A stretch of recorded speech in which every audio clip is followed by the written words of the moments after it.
Hello Simple Family, nouvelle vidéo. Et aujourd'hui, on va parler de la théorie de Halo. Pourquoi dit-on Halo et c'est quoi son origine?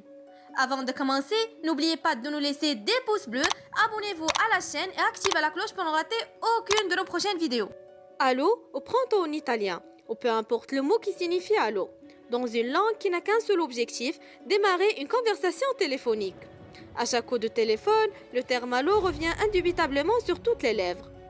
Plusieurs personnes ont été impliquées dans cette invention qui est le résultat du travail de nombreux scientifiques et dont le processus fut marqué par un ensemble de procédures judiciaires au sujet des brevets.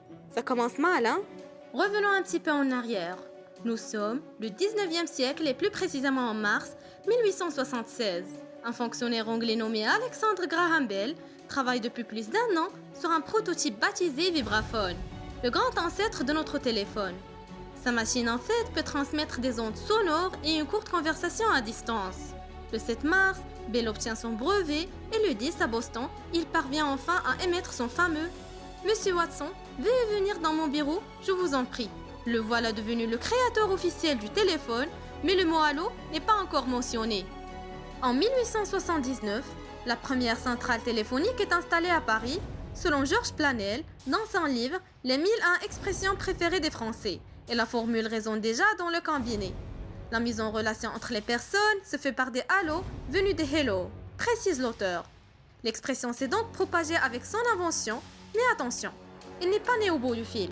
Si le mot halo est employé déjà en 1880 dans le combiné, il est bien antérieur au 19e siècle. Imaginez, même Shakespeare lui-même l'adoptait déjà dans ses pièces. Le terme halo serait vraisemblablement né de l'interjection halo. Une exclamation employée pour exciter les chiens à la chasse, attirer l'attention d'une personne ou créer la surprise. Mais enfin, d'où viendrait alors ce halo en anglais? Selon le thésaurus, il dérivait du mot anglais hello, lui-même issu du terme anglo-normand hailer, c'est-à-dire poursuivre une personne en criant. Un verbe qui trouvait son origine au XIe siècle chez les bergers normands installés en Angleterre, qui parvenaient à coups de hello à réunir leurs troupeaux dans les contrées anglaises. L'expression servait donc à la fois de cri de ralliement, mais aussi d'appel pour attirer l'attention. Sur ce, vous savez maintenant l'origine du mot « Allo ». Merci d'avoir regardé la vidéo jusque-là.